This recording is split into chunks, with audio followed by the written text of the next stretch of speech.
Assalamualaikum warahmatullahi wabarakatuh. Innal hamdalillah nahmaduhu wa nasta'inuhu wa nastaghfiruhu wa na'udzu billahi min syururi anfusina wa min sayyiati a'malina may yahdihillahu fala mudilla lahu wa man yudlil fala hadiyalah. Asyhadu an la ilaha illallah wahdahu la syarikalah wa asyhadu anna Muhammadan abduhu wa rasuluh. Allahumma sholli ala sayyidina Muhammadin wa ala alihi wa sahbihi wa man tabi'ahum bi ihsan ila yaumiddin. Amma ba'du. Qala Allah ta'ala, a'udzu billahi minasyaitonir rajim. Ya ayyuhalladzina amanu taqullaha haqqa tuqatih wa la tamutunna illa wa antum muslimun. Ya ayyuhalladzina amanu taqullaha wa qulu qawlan sadida yuslih lakum a'malakum wa yaghfir lakum dzunubakum wa man yuti'illaha wa rasulahu faqad faza fawzan 'azima. Masyarul muslimin rahimakumullah. Hadirin jemaah salat Jumat yang insyaallah selalu berada dalam naungan rahmat dan hidayah Allah Subhanahu wa taala. Tak henti-hentinya kita panjatkan puji dan syukur kepada Allah Subhanahu wa taala yang telah memberikan kita nikmat iman dan Islam. Karunia yang teramat besar yang Allah karuniakan kepada hamba-hambanya. Semoga kita selalu termasuk mendapat hidayahnya serta berada dalam keadaan iman dan Islam hingga akhir hayat kita.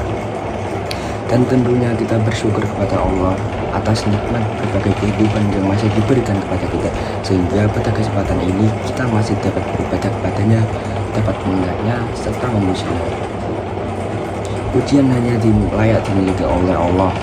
Alhamdulillah, segala puji hanya milik Allah. Sungguh tidaklah pantas bagi manusia untuk mengharapkan pujian. Kita pantas bagi manusia yang merasa telah berjasa, karena sungguh sejatinya segala pujian hanya milik Allah semata. Pada kesempatan yang mulia ini, kami selaku khotib mengajak kepada hadirin sekalian, marilah kita senantiasa meningkatkan keimanan dan ketakwaan kita kepada Allah Subhanahu wa taala. Takwa dalam arti senantiasa berupaya dan berusaha untuk selalu menghadirkan Allah dalam setiap situasi dan kondisi, dengan cara senantiasa berzikir dan melaksanakan segala perintahnya. Takwa dalam arti kita senantiasa melibatkan Allah dalam setiap persoalan yang kita hadapi dengan cara berdoa, memohon pertolongan dan bermunajat kepadanya, sehingga akan menimbulkan ketentraman dan ketenangan dalam setiap kehidupan kita. Ya ayyuhalladzina amanu taqullaha haqqa tuqatih wa la tamutunna illa wa antum muslimun. Artinya, hai orang-orang yang beriman, bertakwalah kepada Allah sebenar-benar takwa kepadanya, dan janganlah sekali-kali kamu mati melainkan dalam keadaan beragama Islam. Al-Quran Surat Ali Imran ayat 102. Dan tentunya salawat serta salam semoga selalu tercurah tak henti-hentinya kepada Nabi Muhammad SAW beserta keluarganya dan para sahabatnya. Dalam khutbah Jumat singkat ini, mari kita merenung sejenak tentang apa yang terjadi di sekitar kita saat ini, di mana kita sedang menjalani masa pandemi COVID-19 yang sudah berjalan lebih dari setahun. Sudah banyak orang yang meninggal. Tidak sedikit di antara mereka adalah saudara kita. Tiba-tiba sahabat kita meninggal dunia. Siapa saja dan kapan atau dimana saja bisa meninggal dunia. Kullu nafsin dha'iqatul maut. Setiap yang bernyawa akan merasakan mati. Kematian adalah sesuatu yang pasti kita hadapi, sesuatu yang menjadi gerbang dari kehidupan dunia menuju kehidupan akhirat adalah kematian. Ma'asyiral muslimin rahimakumullah. Dalam surat Al-Baqarah ayat 28 Allah berfirman, kaifa takfuruna billahi wa kuntum amwata fa ahyaakum summa yumitukum summa yuhyikum summa ilaihi turja'un.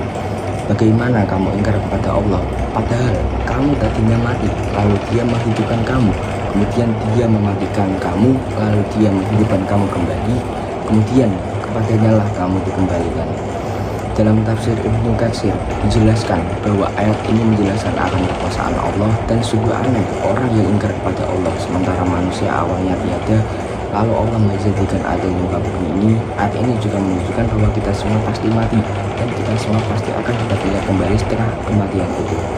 Jamaah sholat Jumat yang dirahmati Allah Subhanahu wa taala, maka apa saja yang kita dalam kehidupan ini sebagai persiapan diri kita sebelum menghadapi kematian. Tentunya ada hal, namun setidaknya ada 3 hal yang kita bahas pada kesempatan berharga ini. Pertama, beramal sebaik mungkin. Dalam surat Al-Mulk ayat 1 sampai 2 Allah berfirman, Tabarakalladzi biyadihil mulk wa huwa ala kulli syai'in qadir alladzi khalaqal mauta wal hayata liyabluwakum ayyukum ahsanu amala wa huwal azizul ghafur. Maha suci Allah yang menguasai segala kerajaan dan Dia maha kuasa atas segala sesuatu, yang menciptakan mati dan hidup untuk menguji kamu siapa di antara yang lebih baik amalnya, dan Dia maha perkasa, maha pengampun. Ma'asyiral muslimin rahimakumullah, seperti apakah amalan yang terbaik itu? Salah satu indikatornya adalah pekerjaan itu dilakukan dengan istiqomah.